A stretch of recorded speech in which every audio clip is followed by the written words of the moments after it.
नमस्कार दोस्तों, Indian exam study संस्थान की लाइव क्लास में सभी मित्रों का स्वागत है। आज का वीडियो हिंदी मॉक टेस्ट पर आधारित है। इस वीडियो में हिंदी के टॉप 30 क्वेश्चन लेकर आया हूँ।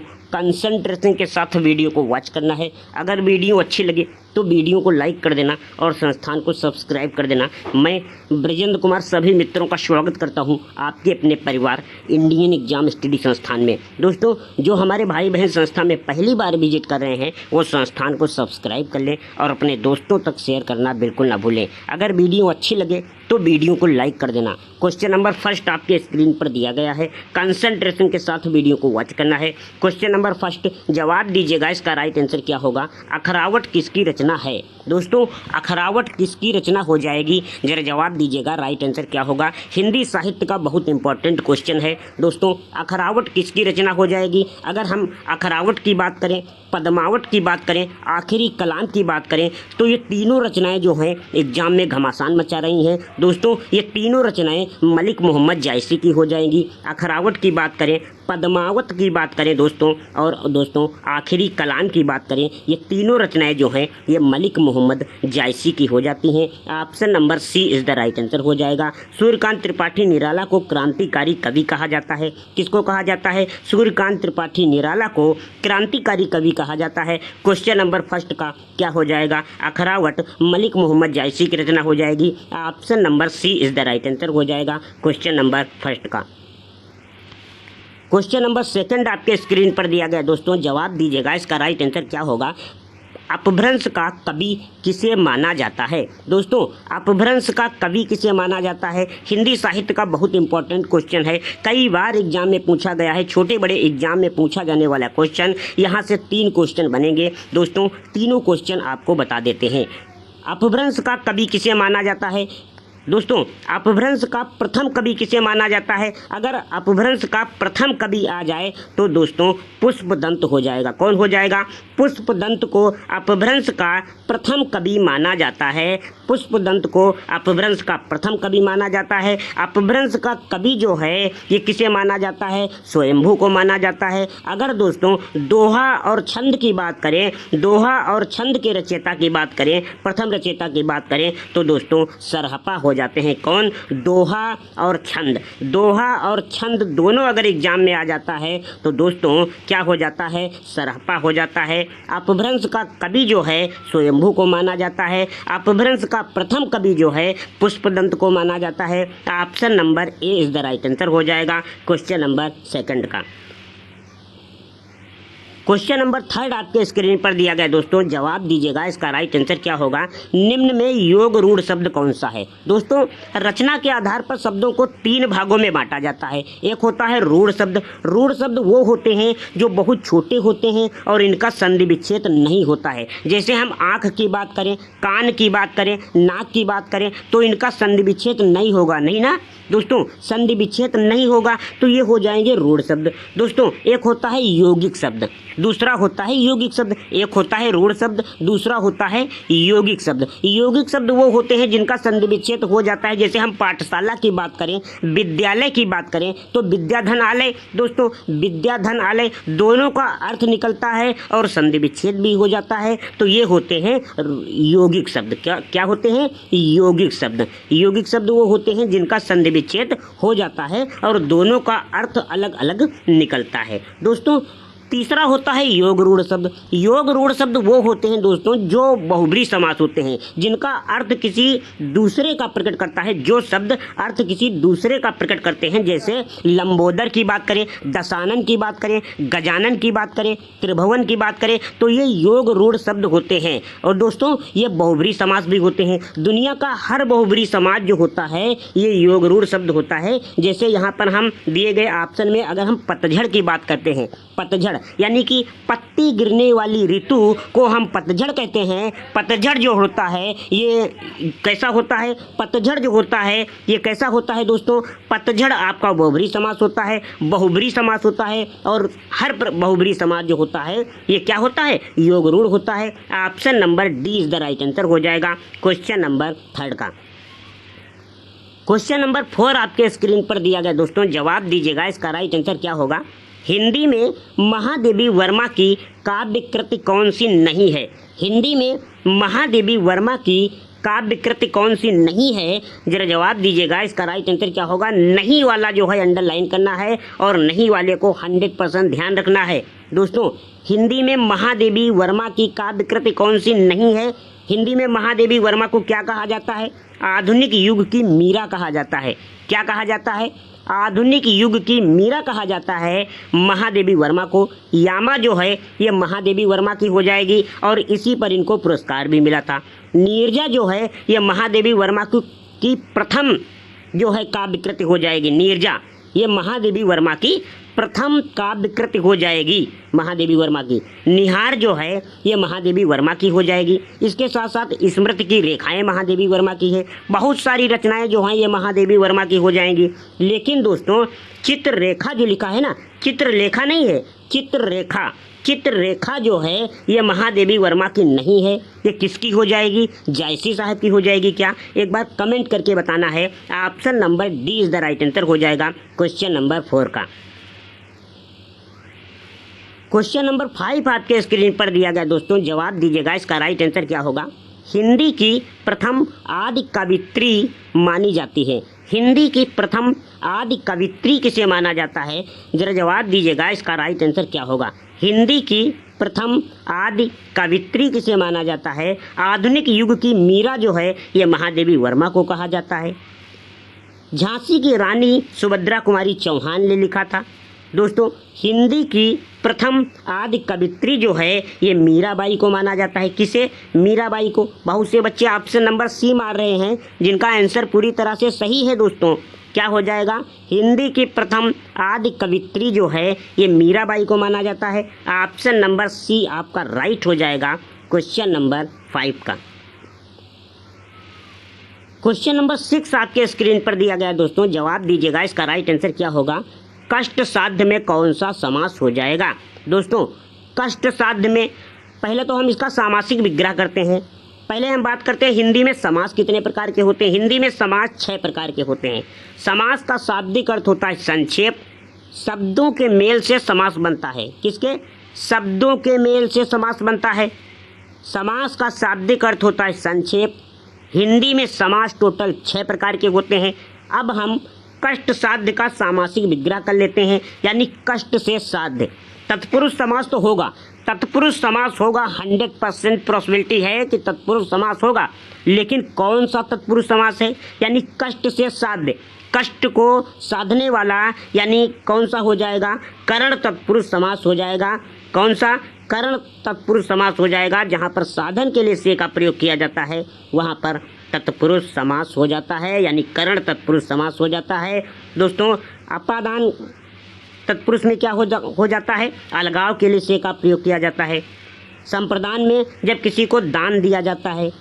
कर्म में को होता है। कर्म में कौन सी विभक्ति हो जाती है? कर्ता ने कर्म को। तो क्या हो जाएगा दोस्तों यहाँ पर? कष्ट से साध्य, यानी करण तत्पुरुष समास हो जाएगा। Option number D is the right answer हो जाएगा क्वेश्चन नंबर 6 का। क्वेश्चन नंबर 7 आपके स्क्रीन पर दिया गया दोस्तों, जवाब दीजिएगा। इसका राइट आंसर क्या होगा? क्वेश्चन नंबर 7, हिमांशु का अर्थ क्या होता है? हिमांशु का अर्थ क्या होता है? जरा ये भी जवाब दीजिएगा। राइट आंसर क्या हो जाएगा? हिमांशु का अर्थ क्या होता है? दोस्तों, हिमांशु की बात करें, एक होता है शशांक, एक होता है शशांक। हिमांशु की बात करें, शशांक की बात करें तो दोस्तों ये चंद्रमा के पर्यायवाची होते हैं, यानी इसका अर्थ जो होता है चंद्रमा होता है। रवि, दिनकर, दिवाकर, भास्कर ये सूर्य के होते हैं। दोस्तों, दिन के क्या होते हैं? सुबह क्या होता है? दिन के बहुत से होते हैं दोस्तों, गूगल पर सर्च करके देख लेना। फिलहाल हिमांशु का अर्थ जो है ये चंद्रमा होता है। Option number B is the right answer हो जाएगा। क्या हो जाएगा दोस्तों? ऑप्शन नंबर बी आपका राइट हो जाएगा क्वेश्चन नंबर 7 का। क्वेश्चन नंबर 8 आपके स्क्रीन पर दिया गया दोस्तों, जवाब दीजिएगा। इसका राइट आंसर क्या होगा? निम्न में तद्भव शब्द है। दोस्तों, निम्नलिखित में से तद्भव शब्द कौन सा हो जाएगा? अगर हम तद्भव की बात करें, अगर हम तत्सम की बात करें, तो तत्सम वो होते हैं जो संस्कृत के शुद्ध शब्द होते हैं। संस्कृत के जो शुद्ध शब्द होते हैं उनको हम क्या कहते हैं? तत्सम कहते हैं। जो संस्कृत के ज्यों का त्यों रखे जाते हैं उनको हम तत्सम कहते हैं। तद्भव वो होते हैं जब थोड़ा विकृत हो जाते हैं। जब विकृत हो जाते हैं यानी इनका हिंदी रूपांतरण हो जाता है, अशुद्ध हो जाते हैं, तब वो कहलाते हैं तद्भव। दोस्तों यहाँ पर जल जो है ये आपका तत्सम हो जाएगा। क्या हो जाएगा? तत्सम हो जाएगा। पड़ का पत्ता होता है, पड़ आपका तत्सम हो जाएगा। भ्रमर का भौरा होता है, भ्रमर आपका कैसा हो जाएगा? दोस्तों भ्रमर आपका तत्सम हो जाएगा। लेकिन दोस्तों तीन जो है, जितनी भी गिनतियां हैं 1 2 3 4 5 6 7 8 9 10 जितनी भी गिनतियां हैं ना, ये सभी प्रकार की क्या होती हैं? तद्भव होती हैं। जैसे 3 का त्रय होता है, 3 एक तद्भव है, इसका तत्सम त्रय होता है। तो क्या हो जाएगा दोस्तों? Option number C is the right answer हो जाएगा क्वेश्चन नंबर 8 का। क्वेश्चन नंबर 9 आपके स्क्रीन पर दिया गया दोस्तों, जवाब दीजिएगा। इसका राइट आंसर क्या होगा? कर कानन कुंडल मोर पखा उर्पे बनमार विराजत हैं।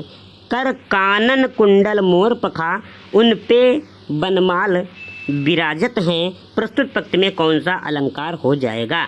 दोस्तों अलंकार की ट्रिक्स आपको बता देते हैं। यहाँ पर जहाँ पर वर्ड की आवृत्ति होती है बार बार, यानी कि वर्ड की जहाँ पर बार बार आवृत्ति हो रही है, वर्ड बार बार आ रहा है कोई एक वर्ड, दोस्तों वहाँ पर अनुप्रास अलंकार आ जाता है। दिए गए पंक्ति में कौन सा हो जाएगा?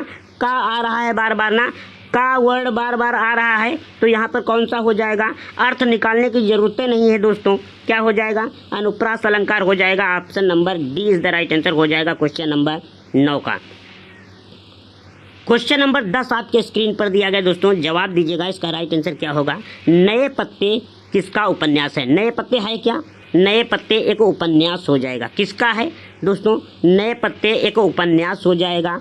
बहुत इंपॉर्टेंट साहित्य का क्वेश्चन है, कई बार एग्जाम में पूछा गया है। नए पत्ते किसका है? दोस्तों इंडियन एग्जाम स्टडी संस्थान के ऐप को ज़रूर डाउनलोड करें अपने प्ले स्टोर से। अगर प्ले स्टोर से नहीं डाउनलोड कर पाते हैं तो हमारे डिस्क्रिप्शन बॉक्स में आपको लिंक दिया है, लिंक से डाउनलोड कर लें। वहाँ पर बिल्कुल फ्री में क्लासेस प्रोवाइड कराई जाती हैं। हमारे टीम के द्वारा वही क्वेश्चन सेलेक्ट किए जाते हैं जो एनसीईआरटी और आयोग के द्वारा पूछे जाते हैं मेरे दोस्त। यहाँ पर किसी प्रकार की कोई बकवास नहीं होती है दोस्तों, केवल पढ़ाई पर फोकस दिया जाता है। दोस्तों नए पत्ते किसका उपन्यास हो जाएगा? नए पत्ते किसका उपन्यास हो जाएगा? जवाब दीजिएगा, फटाफट जवाब दीजिएगा। राइट आंसर क्या होगा? नए पत्ते जो है ये सूर्यकांत त्रिपाठी निराला की हो जाएगी या फिर रामधारी सिंह दिनकर की हो जाएगी। 2 ऑप्शन पर बच्चा कंफ्यूज हो रहा है दोस्तों। लगभग 60% बच्चा सूर्यकांत त्रिपाठी निराला मार रहा है और 40% बच्चा रामधारी सिंह दिनकर मार रहा है। क्या हो जाएगा इसका राइट आंसर? 40% वाले सही हो जाएंगे, क्योंकि नए पत्ते जो है ये किसकी हो जाएगी? किसकी हो जाएगी? जवाब दीजिएगा। राइट आंसर क्या होगा? नए पत्ते जो है ये सूर्यकांत त्रिपाठी निराला की रचना हो जाएगी। किसकी हो जाएगी? सूर्यकांत त्रिपाठी निराला की रचना हो जाएगी नए पत्ते। सूर्यकांत त्रिपाठी निराला को क्रांतिकारी कवि कहा जाता है और रामधारी सिंह दिनकर को द्वितीय राष्ट्र कवि कहा जाता है। और प्रथम राष्ट्र कवि किसे कहा जाता है? प्रथम राष्ट्र कवि जो है ये मैथिली शरण गुप्त को कहा जाता है। नए पत्ते जो है ये सूर्यकांत त्रिपाठी निराला की रचना हो जाएगी और इन्हीं को क्रांतिकारी कवि कहा जाता है। Option number 20 the right answer हो जाएगा क्वेश्चन नंबर 10 का। क्वेश्चन नंबर 11 आपके स्क्रीन पर दिया गया दोस्तों, जवाब दीजिएगा। इसका राइट आंसर क्या होगा? तालव्य व्यंजन है। दोस्तों अगर हम स्पर्श व्यंजन की बात करते हैं तो स्पर्श व्यंजन की संख्या 25 होती है। 5 वर्ग होते हैं। कौन कौन से? का वर्ग होता है, चा वर्ग होता है, टा वर्ग होता है, ता वर्ग होता है और दोस्तों पा वर्ग होता है। जहाँ पर का वर्ग जो होता है इसका उच्चारण स्थान जो है ये कंठ से होता है। का वर्ग का मतलब हो जाएगा कंठ से। चा वर्ग का मतलब हो जाएगा तालु से। क्या हो जाएगा दोस्तों? ये तालु से हो जाएगा चा वर्ग। और दोस्तों ता वर्ग जो हो जाएगा ये दंत से हो जाएगा। पा वर्ग जो हो जाएगा पाफा बाबा माँ ये ओष्ठ से हो जाएगा। और दोस्तों टा वर्ग जो होता है ये मूर्धन्य से हो जाता है। बात समझ में आ गई ना। यहाँ पर तालब्य की बात कर रहा है, यानी चा वर्ग हो जाएगा, यहाँ पर तालब्य हो जाएगा। Option number 20 the right answer हो जाएगा क्वेश्चन नंबर 11 का। क्वेश्चन नंबर 12 आपके स्क्रीन पर दिया गया दोस्तों, जवाब दीजिएगा इसका राइट आंसर क्या होगा। निम्न में कौन सा शब्द वर्तनी सही है? निम्न में कौन से शब्द की वर्तनी सही है? प्रणाम लिखा जाता है, ये गलत हो जाएगा। प्रणाम बिल्कुल सही हो जाएगा दोस्तों, यही आपका राइट आंसर हो जाएगा। बहुत से बच्चे ऑप्शन नंबर बी मार रहे हैं, जिनका आंसर पूरी तरह से सही है। प्रणाम बिल्कुल सही लिखा गया है ऑप्शन नंबर बी में। ऑप्शन नंबर बी आपका राइट हो जाएगा क्वेश्चन नंबर 12 का। क्वेश्चन नंबर 13 आपके स्क्रीन पर दिया गया दोस्तों, जवाब दीजिएगा इसका राइट आंसर क्या होगा। निम्न में कौन सा शब्द पुल्लिंग है? दोस्तों निम्न में से कौन सा शब्द पुल्लिंग है, जरा जवाब दीजिएगा इसका राइट आंसर क्या होगा। कमर कसी जाती है, तो कमर जो है बोल बोल के चेक कर लीजिए, राइट आंसर पता चल जाएगा। दोस्तों क्या हो जाएगा, कमर जो है ये आपका कैसा हो जाएगा, कमर आपका स्त्रीलिंग हो जाएगा, ये तो होगा नहीं। खोज की जाती है, खोज आपका स्त्रीलिंग हो जाएगा, ये भी नहीं होगा। दोस्तों तबीयत खराब है, तबीयत जो है स्त्रीलिंग हो जाता है। लेकिन स्वस्थ अच्छा है, स्वस्थ अच्छा है, स्वस्थ आपका कैसा हो जाता है, स्वस्थ जो है ये आपका पुल्लिंग हो जाएगा, मेल वॉइस निकाल रहा है। ऑप्शन नंबर डी आपका राइट हो जाएगा क्वेश्चन नंबर 13 का। क्वेश्चन नंबर 14 आपके स्क्रीन पर ना देकर 15 दिया है दोस्तों। क्वेश्चन नंबर 15 आपके स्क्रीन पर दिया गया, जवाब दीजिएगा इसका राइट आंसर क्या होगा। दोस्तों संस्कार, संस्कार शब्द में किस उपसर्ग का प्रयोग हुआ है? उपसर्ग वो होता है जो शब्दांश के आगे लगता है, इसे इंग्लिश में क्या कहते हैं, प्रीफिक्स कहते हैं। क्या कहते हैं, प्रीफिक्स कहते हैं, यानी शब्दांश के आगे लगने वाला उपसर्ग कहलाता है और शब्दांश के पीछे लगने वाला प्रत्यय कहलाता है, इसे क्या कहते हैं, सफिक्स कहते हैं। शब्दांश के आगे यानी संस्कार में शब्दांश के आगे क्या लग रहा है, सम धनकार, यही हो जाएगा ना, सम उपसर्ग हो जाएगा। ऑप्शन नंबर ए जो बच्चा मार रहा है उसका आंसर पूरी तरह से सही हो जाएगा। दोस्तों इंडियन एग्जाम स्टडी संस्थान के ऐप को जरूर इंस्टॉल कर लें, इंडियन एग्जाम स्टडी संस्थान के एप्लीकेशन को जरूर इंस्टॉल कर लें, क्योंकि वहाँ पर बिल्कुल फ्री में क्लासेस प्रोवाइड कराई जाती हैं। अपने प्ले स्टोर से डाउनलोड करें, प्ले स्टोर से डाउनलोड करें। दोस्तों अगर नहीं डाउनलोड कर पाते हैं तो दोस्तों मेरी डिस्क्रिप्शन बॉक्स में आपको लिंक दिया है, वहाँ से आप डाउनलोड कर सकते हैं। बिल्कुल फ्री में शिक्षा प्रोवाइड कराई जाती है। राष्ट्र हित में शिक्षा प्रोवाइड कराने के लिए इंडियन एग्जाम स्टडी संस्थान को जरूर सब्सक्राइब करें और अपने दोस्तों तक शेयर करना बिल्कुल ना भूलें, क्योंकि यहाँ पर किसी से कोई चार्ज या पैसा नहीं लिया जाता है। संस्कार में सम उपसर्ग हो जाएगा। ऑप्शन नंबर क्या हो जाएगा, option number A is the right answer हो जाएगा क्वेश्चन नंबर 15 का। क्वेश्चन नंबर 16 आपके स्क्रीन पर दिया गया दोस्तों, जवाब दीजिएगा इसका राइट आंसर क्या होगा।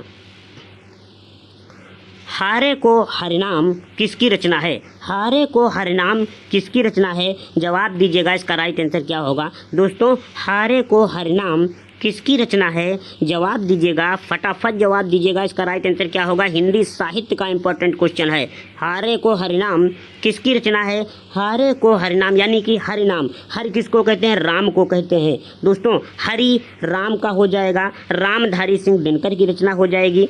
ट्रिक्स बता दिया है, बहुत अच्छी ट्रिक्स है, याद कर लेना। हारे को हरिनाम रामधारी सिंह दिनकर की रचना हो जाएगी और इन्हीं को हिंदी का द्वितीय राष्ट्र कवि कहा जाता है। Option number 20 the right answer हो जाएगा क्वेश्चन नंबर किसका, 16 का। क्रांतिकारी कवि कहा जाता है सूर्यकांत त्रिपाठी निराला को। किसको क्रांतिकारी कवि कहा जाता है? सूर्यकांत त्रिपाठी निराला को।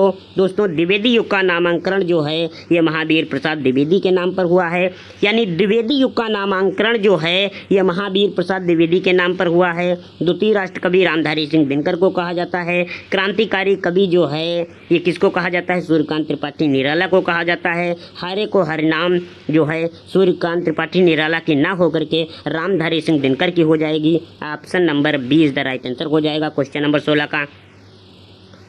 क्वेश्चन नंबर 17 आपके स्क्रीन पर दिया गया दोस्तों, जवाब दीजिएगा इसका राइट आंसर क्या होगा। अटारी कौन सा शब्द है? दोस्तों एक होता है अटारी और एक होता है अट्टालिका। दोस्तों ये याद रखना, एक होता है अट्टालिका एक होता है अट्टालिका और एक होता है अटारी।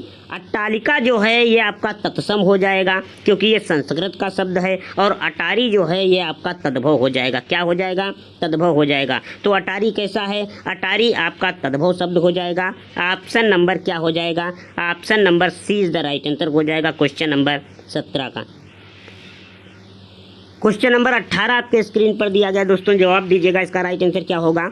राधा शब्द का अर्थ नहीं है। दोस्तों राधा का अर्थ नहीं है। राधा जो है ब्रज रानी को राधा कहा जाता है, जो कृष्ण भगवान की राधा है ना, उन्हीं की बात कर रहा है दोस्तों। ब्रज रानी को राधा कहा जाता है, हरिप्रिया को राधा कहा जाता है, और वृषभानुजा को राधा कहा जाता है। लेकिन दोस्तों शैलजा जो है, शैलजा एक नदी का अर्थ हो जाएगा, इसीलिए दोस्तों शैलजा नहीं होगा राधा का।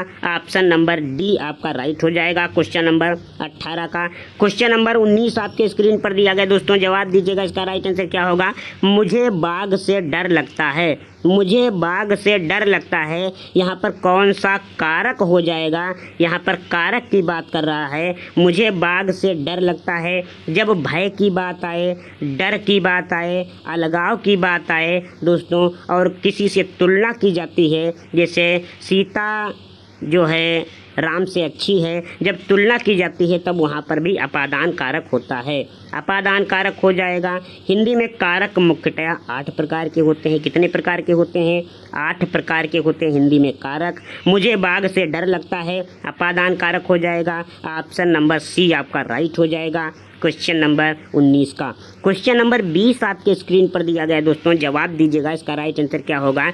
निम्न में किस वाक्य में अकर्मक क्रिया है? निम्नलिखित में से किस वाक्य में अकर्मक क्रिया है? जवाब दीजिएगा। इसका राइट आंसर क्या होगा? इंडियन एग्जाम स्टडी संस्थान के ऐप को जरूर डाउनलोड करें, क्योंकि यहाँ पर बिल्कुल फ्री में क्लासेस प्रोवाइड कराई जाती हैं, किसी से कोई चार्ज या पैसा नहीं लिया जाता है। दोस्तों मेरा व्हाट्सएप और कॉन्टैक्ट नंबर नोट कर लीजिएगा, 9415192366। यहाँ पर एंट्री लिखकर आप व्हाट्सएप कर सकते हैं जो भी क्लास लेना चाहते हैं दोस्तों, बिल्कुल फ्री में। ये नहीं कि पेड कोर्स की बात नहीं कर रहा है इंडियन एग्जाम स्टडी संस्थान दोस्तों, बिल्कुल पेड कोर्स की बात नहीं की जाती है यहाँ पर। निम्न में किस वाक्य में अकर्मक क्रिया है? अकर्मक क्रिया और सकर्मक क्रिया 2 प्रकार की क्रियाएं होती हैं। सकर्मक का मतलब होता है कर्म सहित, और अकर्मक का मतलब होता है कर्म रहित। दोस्तों यहाँ पर कौन सी अकर्मक क्रिया है? पानी बरसता है, पानी बरस रहा है, यानी पानी बरस रहा है तो ये तो उसकी स्वाभाविक क्रिया हो जाएगी, कोई कर्म नहीं हो जाएगा।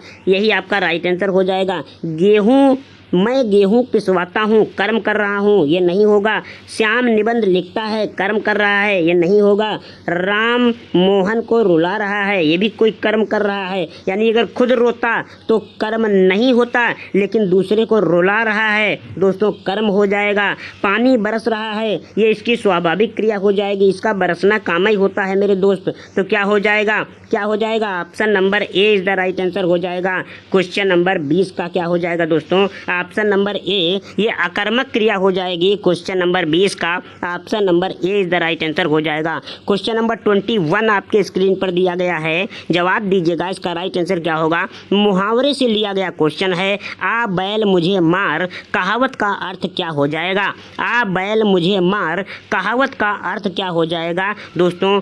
क्या हो जाएगा? जवाब दीजिएगा। राइट आंसर क्या होगा? कठिन कार्य करना, ये नहीं होगा दोस्तों। बैल को हल से जोतना, ये नहीं होगा। बैल को हल से जोतना, बैल द्वारा मार गिराना, ये नहीं होगा दोस्तों। बैठे बैठाए आफत मोल लेना, यही आपका राइट आंसर हो जाएगा। क्या हो जाएगा? बैठे बैठाए आफत मोल लेना, यही होता है आ बैल मुझे मार। Option number 20 the right answer. यहाँ पर आफल लिखा, आफत है, आफत दोस्तों। बैठे बैठाए आफत मोल लेना, ऑप्शन नंबर बी आपका राइट हो जाएगा क्वेश्चन नंबर 21 का। क्वेश्चन नंबर 22 आपके स्क्रीन पर दिया गया दोस्तों, जवाब दीजिएगा। इसका राइट आंसर क्या होगा? कौन सी रचना मैथिली शरण गुप्त की नहीं है? मैथिली शरण गुप्त को क्या कहा जाता है? प्रथम राष्ट्रकवि कहा जाता है। अगर प्रथम की बात आए तो मैथिली शरण गुप्त हो जाएंगे। अगर केवल राष्ट्रकवि की बात आए और ऑप्शन में मैथिली शरण गुप्त दिया है तो आंख बंद करके मार दीजिएगा, राइट आंसर हो जाएगा। मैथिली शरण गुप्त को राष्ट्रकवि कहा जाता है, यानी राष्ट्रकवि की संज्ञा दी जाती है। मैथिली शरण गुप्त को दोस्तों क्या कहा जाता है? हिंदी का राष्ट्रकवि कहा जाता है। साकेत जो है ये मैथिली शरण गुप्त की रचना हो जाएगी। त्रिपथगा जो है ये मैथिली शरण गुप्त की रचना हो जाएगी और झंकार जो है ये मैथिली शरण गुप्त की रचना हो जाएगी। लेकिन दोस्तों अनामिका जो है ये सूर्यकांत त्रिपाठी निराला की रचना हो जाती है, ये मैथिली शरण गुप्त की नहीं होगी। इसीलिए ऑप्शन नंबर डी आपका राइट हो जाएगा क्वेश्चन नंबर 22 का। क्वेश्चन नंबर 23 आपके स्क्रीन पर दिया गया है, जवाब दीजिएगा। राइट आंसर क्या होगा? राम किताब लेने के लिए घर से बाहर निकला, यानी राम किताब लेने के लिए घर से बाहर निकला। यहाँ पर कौन सा कारक हो जाएगा? हिंदी में कारक मुख्यतः 8 प्रकार के होते हैं। यहाँ पर कर्ता ने कर्म को, कर्ता ने हो जाएगा, कर्म को हो जाएगा। दोस्तों अपादान में अलगाव के लिए से का प्रयोग होता है, लेकिन संप्रदान में को के लिए होता है। क्या होता है? जब किसी को दान दिया जाता है, यानी कि किसी को दोस्तों जब किसी को दान दिया जाता है तब वहाँ पर संप्रदान कारक हो जाता है। के लिए आ जाए तब वहाँ पर संप्रदान कारक हो जाता है। के द्वारा आ जाए तब वहाँ पर कर्ता ने कर्म को करण से के द्वारा, करण में क्या हो जाता है? से के द्वारा, साधन के लिए से और के द्वारा। यहाँ पर दोस्तों क्या हो जाएगा? को के लिए हो जाएगा। तो क्या हो जाएगा मेरे दोस्त? क्या हो जाएगा? संप्रदान कारक हो जाएगा। Option number D is the right answer हो जाएगा। क्वेश्चन नंबर किसका? क्वेश्चन नंबर 23 का। क्वेश्चन नंबर 24 आपके स्क्रीन पर दिया गया दोस्तों, जवाब दीजिएगा। इसका राइट आंसर क्या होगा? फटफटिया। फटफटिया किस प्रकार का शब्द हो जाएगा? ये तो बातों से ही पता चल रहा है कि जिसकी उत्पत्ति का कोई पता ही नहीं चलता है। दोस्तों ये कहाँ से आए हैं? बिल्कुल देसी भाषा में बोले जाने वाले शब्द देशज शब्द होते हैं। दोस्तों ये फटफटिया जो है ये भी देशज शब्द हो जाएगा। ये नहीं पता चल रहा है कि कहाँ से आया है, कौन से देश से आया है। ऑप्शन नंबर सी आपका राइट हो जाएगा। क्वेश्चन नंबर किसका? क्वेश्चन नंबर 24 का। क्वेश्चन नंबर 25 आपके स्क्रीन पर दिया गया है दोस्तों, जवाब दीजिएगा। इसका राइट आंसर क्या होगा? टूटते परिवेश किसकी रचना हो जाएगी? टूटते परिवेश किसकी रचना हो जाएगी? बहुत इंपॉर्टेंट क्वेश्चन है हिंदी साहित्य का, बहुत इंपॉर्टेंट क्वेश्चन है हिंदी साहित्य का। टूटते परिवेश किसकी रचना हो जाएगी? कई बार एग्जाम में पूछा गया क्वेश्चन है। इंडियन एग्जाम स्टडी संस्थान के ऐप को जरूर इंस्टॉल करें मेरे दोस्त, क्योंकि यहाँ पर बिल्कुल राष्ट्र हित में फ्री में शिक्षा प्रोवाइड कराई जाती हैं। दोस्तों अपने प्ले स्टोर से इंस्टॉल करें। अगर प्ले स्टोर से नहीं इंस्टॉल कर पाते हैं तो हमारे डिस्क्रिप्शन बॉक्स में आपको लिंक दिया है, वहाँ से इंस्टॉल कर सकते हैं। इंडियन एग्जाम स्टडी संस्थान के ऐप को इंस्टॉल करें। इंडियन एग्जाम स्टडी संस्थान के फेसबुक को जरूर कनेक्ट हों, और दोस्तों इंडियन एग्जाम स्टडी संस्थान के इंस्टाग्राम से कनेक्ट हों मेरे दोस्त, क्योंकि यहाँ पर बिल्कुल फ्री में क्लासेस प्रोवाइड कराई जाती हैं, किसी से कोई चार्ज या पैसा नहीं लिया जाता है। टूटते परिवेश किसका उपन्यास हो जाएगा? टूटते परिवेश जो है विष्णु प्रभाकर का हो जाएगा। किसका हो जाएगा? विष्णु प्रभाकर का हो जाएगा। Option number D is the right answer हो जाएगा क्वेश्चन नंबर 25 का। क्वेश्चन नंबर 26 आपके स्क्रीन पर दिया गया दोस्तों, जवाब दीजिएगा। इसका राइट आंसर क्या होगा? स्त्रीलिंग शब्द का चयन कीजिए। स्त्रीलिंग शब्द कौन सा हो जाएगा? दोस्तों मनुष्य जो है ये तो हमेशा पुल्लिंग होता है ना। फुल्का जो है ये पुल्लिंग हो जाएगा, हीरा जो है ये पुल्लिंग हो जाएगा, लेकिन आग लगी है, आग जल रही है, ये आपका स्त्रीलिंग हो जाएगा, यानी फीमेल वॉइस निकाल रहा है। तो दोस्तों क्या हो जाएगा? Option number B is the right answer हो जाएगा क्वेश्चन नंबर 26 का। क्वेश्चन नंबर 27 आपके स्क्रीन पर दिया गया दोस्तों, जवाब दीजिएगा। इसका राइट आंसर क्या होगा? उत्तर का सही युग्म है। उत्तर और उत्तर का सही युग्म क्या हो जाएगा? उत्तर का मतलब होता है नीचे आना। उत्तर का मतलब होता है नीचे आना, यानी छत पर आप चढ़े हैं, पेड़ पर आप चढ़े हैं तो कहते हैं उतर आओ। दोस्तों उत्तर का मतलब होता है नीचे आना, और उत्तर का मतलब होता है आंसर देना, यानी उत्तर देना, जवाब देना। तो क्या हो जाएगा दोस्तों? क्वेश्चन का उत्तर देना। उत्तर का मतलब होता है जवाब देना, यानी उत्तर का मतलब होता है नीचे आना और उत्तर का मतलब होता है जवाब देना।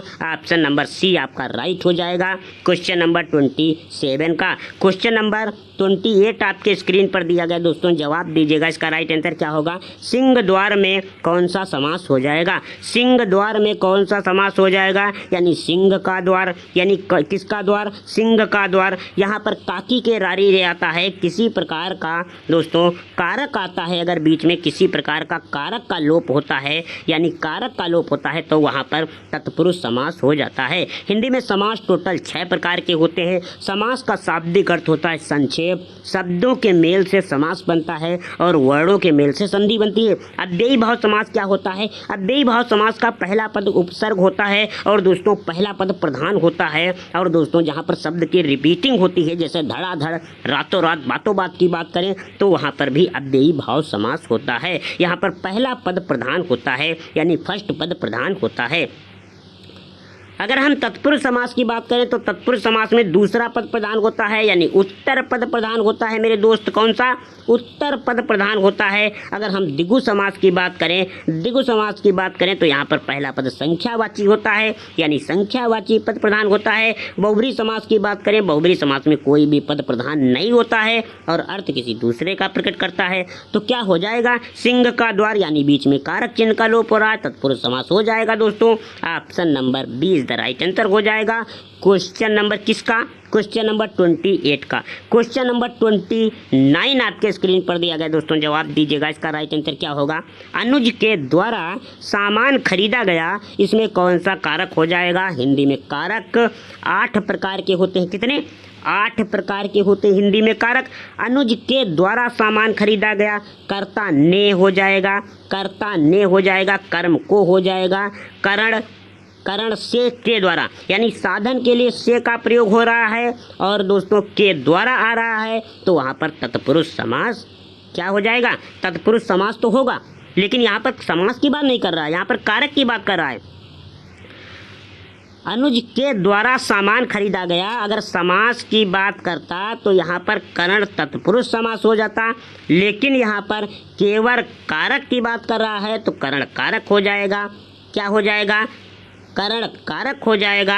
अनुज के द्वारा जहाँ पर आता है वहाँ पर करण कारक होता है। संबंध कारक में काकी के रारी रे होता है। अपादान कारक में अलगाव के लिए से का प्रयोग होता है। Option number C is the right answer हो जाएगा क्वेश्चन नंबर 29 का।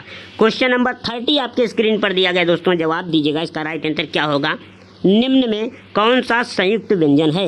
हिंदी में संयुक्त व्यंजन की संख्या मात्र 4 होती है। कितनी होती है? 4 होती है।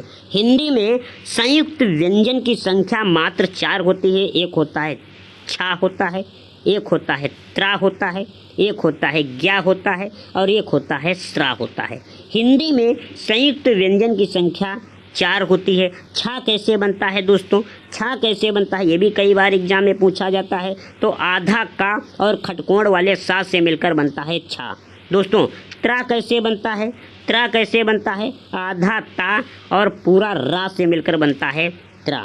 दोस्तों ज्ञा कैसे बनता है? ज्ञा कैसे बनता है? ये आधा जा और इया से मिलकर बनता है। इया से मिलकर बनता है ज्ञा। अगर स्रा की बात करें, स्रा कैसे बनता है दोस्तों? आधा सा, ये कौन सा? सलजम वाला सा, और दोस्तों रा से मिलकर बनता है स्रा। दोस्तों यहाँ पर दिए गए ऑप्शन में कौन सा संयुक्त व्यंजन है? तो ज्ञा जो है ये तो आपका संयुक्त व्यंजन हो जाएगा, क्योंकि व्यंजन की बात कर रहा है। आ जो है स्वर हो जाएगा, का जो है कंठ हो जाएगा, स्पर्श व्यंजन हो जाएगा। सा जो है यारा लावा, यारा लावा क्या होते हैं? यारा लावा अंतस्थ व्यंजन होते हैं। यारा लावा अंतस्थ व्यंजन होते हैं ना। शाखा साहा ये ऊष्म व्यंजन हो जाएगा। कैसा? ऊष्म व्यंजन हो जाएगा। तो क्या हो जाएगा? ज्ञा जो है ये संयुक्त व्यंजन हो जाएगा। Option number 3 is the right answer हो जाएगा क्वेश्चन नंबर 30 का। क्वेश्चन नंबर 31 आपके स्क्रीन पर दिया गया है, जवाब देना है कि मैं बता दूं? जवाब दीजिएगा। राइट आंसर क्या होगा? हिंदी में कृष्ण भक्ति काव्य का सबसे प्रसिद्ध काव्य कौन सा हो जाएगा? बहुत ही इंपॉर्टेंट क्वेश्चन है, बहुत ही ज़्यादा इंपॉर्टेंट क्वेश्चन है दोस्तों। हिंदी में कृष्ण भक्ति काव्य का सबसे प्रसिद्ध काव्य जो है ये कौन सा हो जाएगा और किसका हो जाएगा, किसके द्वारा लिखा गया है और कौन सा हो जाएगा। जवाब दीजिएगा। दोनों क्वेश्चन आपके लिए इंपॉर्टेंट हैं कि कृष्ण भक्ति काव्य का सबसे प्रसिद्ध काव्य जो है ये सूरसागर हो जाएगा और सूरसागर जो है ये सूरदास द्वारा लिखा गया है। Option number D is the right answer हो जाएगा क्वेश्चन नंबर 31 का। क्वेश्चन नंबर 32 आपके स्क्रीन पर दिया गया दोस्तों, जवाब दीजिएगा इसका राइट आंसर क्या होगा। अर्थ व्यक्त करने वाली सबसे छोटी इकाई कौन सी हो जाएगी।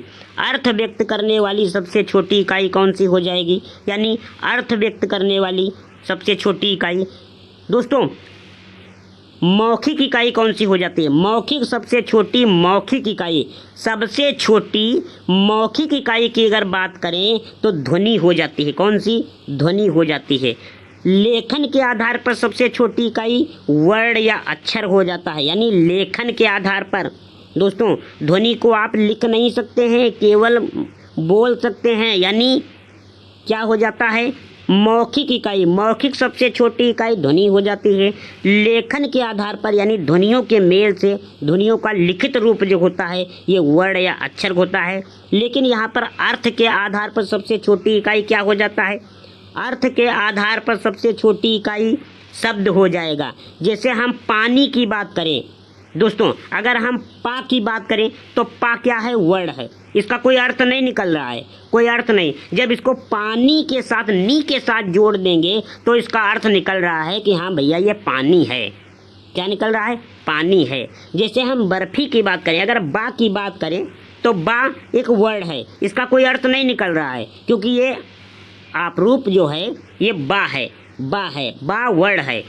जब इसको हम बर्फी के साथ जोड़ देंगे यानी फी के साथ जोड़ देंगे तो इसका अर्थ निकल रहा है हाँ भैया ये बर्फी है।